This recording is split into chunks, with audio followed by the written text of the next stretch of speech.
She couldn't hear a single sound in this world, but what she saw changed everything. It was supposed to be a normal Saturday afternoon. Marcus had promised his daughter Lily a trip to the mall, just the two of them, father and daughter, their weekly tradition since her mother had walked out 3 years ago, leaving Marcus alone to raise a 7-year-old girl who had been born completely deaf. People always asked him how he managed. How does a single father raise a deaf child alone? Marcus never had a complicated answer. He learned sign language, he went to every therapy session, he read every book. He made mistakes every single day. But he showed up, every single day. That was enough. Lily was now 8 years old, small for her age with big brown eyes that noticed everything, 2 dark braids always slightly messy by midday, and a smile that could honestly stop traffic. She communicated entirely through sign language and the occasional burst of laughter that needed no translation whatsoever. She was the loudest silent person Marcus had ever known. They arrived at the mall parking lot just after noon. The sun was high, the air was warm, and Lily was already signing rapidly about the ice cream she planned to get before Marcus had even locked the car door. Chocolate, 2 scoops, rainbow sprinkles, she signed with complete authority. Marcus raised an eyebrow. We'll see, he signed back. She rolled her eyes dramatically. He laughed. They walked through the parking lot side by side, Lily's small hand wrapped around 2 of his fingers the way she always held on, not out of fear, just habit. Their habit. Their little language within a language. That's when it started. Marcus didn't notice at first. He was checking his phone for the store list when Lily slowed her steps. He looked down. Her face had changed. The bright ice cream excitement was gone. In its place was something he had never quite seen on her face before, wariness. Her eyes were tracking something behind them. Lily, what's wrong? He signed. She hesitated. Her small hands came up slowly, carefully, like she was choosing every word with precision. That man, she signed, he won't stop following us. Marcus felt the words hit him like cold water. He didn't spin around, he was smart enough not to do that. Instead, he crouched down to her level, keeping his eyes on her face, his voice calm even though his heart had just shifted into a completely different gear. How long? He signed. Lily looked past his shoulder briefly, then back at him. Since we parked, she signed. He keeps stopping when we stop. He keeps walking when we walk. 8 years old, she had clocked a tale better than most trained adults would have. Marcus put both hands on her small shoulders.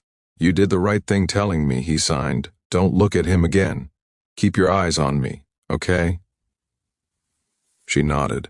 Her lip trembled slightly, but she held it together with the kind of quiet courage that made Marcus's chest ache. He stood up slowly. He casually glanced back, the way any distracted father might, scanning the parking lot as though looking for his car, and he saw him. A man. Mid-40s. Baseball cap pulled low, dark jacket despite the warm afternoon. Standing near a pillar about 30 feet back, pretending to look at his phone. But his body was angled directly toward them. He hadn't moved toward another car. He wasn't heading toward the mall entrance. He was simply waiting, watching.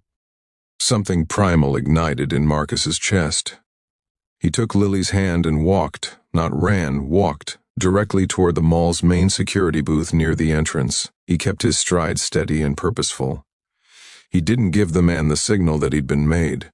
The security guard, a heavy-set man named Dale according to his badge, looked up as Marcus approached. I need you to call the police, Marcus said quietly, his jaw tight.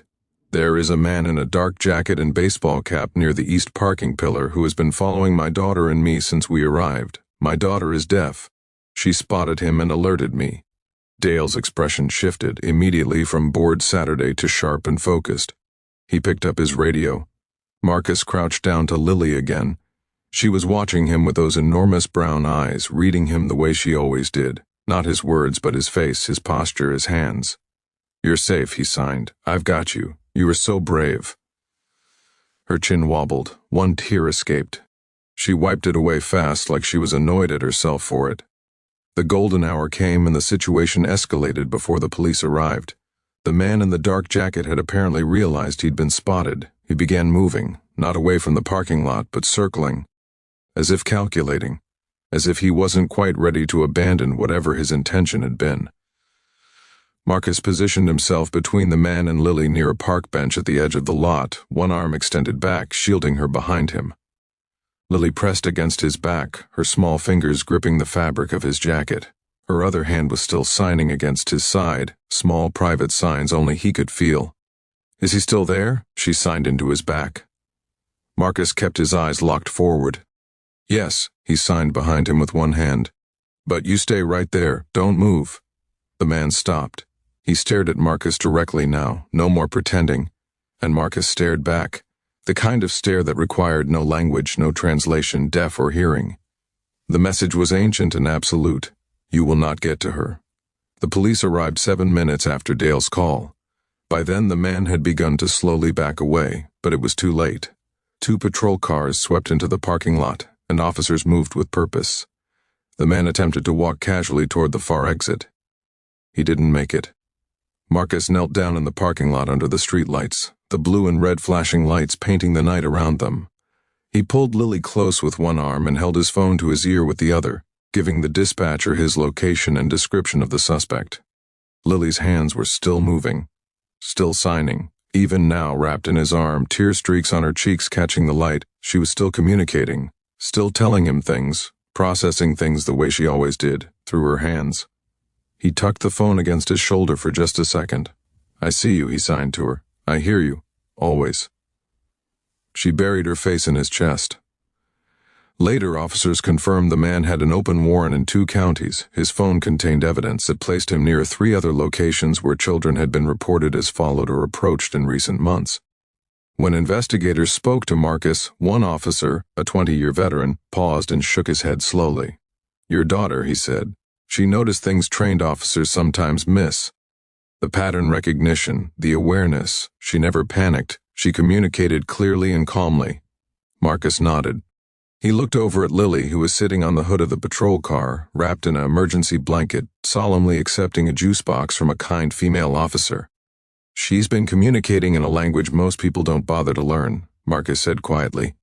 "She has to pay attention to everything, every face, every movement, every shift in energy, because she can't rely on sound. She's been doing that her whole life." He paused. "I just finally paid attention back," the story spread. Someone in the mall parking lot had caught part of it on their phone, the image of this little girl in her yellow dress, hands moving urgently, and a father dropping instantly to her level, reading her, believing her without a single moment of hesitation. No one asked her to repeat herself. No one told her she was imagining things. No one dismissed her because she was small, or ate, or deaf. He just listened. The internet, so often a place of noise and chaos, went completely quiet for a moment. And then it erupted. This is what it looks like when a parent truly sees their child. This is what it looks like when a little girl is believed. This is what it looks like when love is the loudest thing in the room, and nobody had to make a single sound. Lily got her ice cream the following Saturday. Chocolate, 2 scoops, rainbow sprinkles. Marcus let her have 3,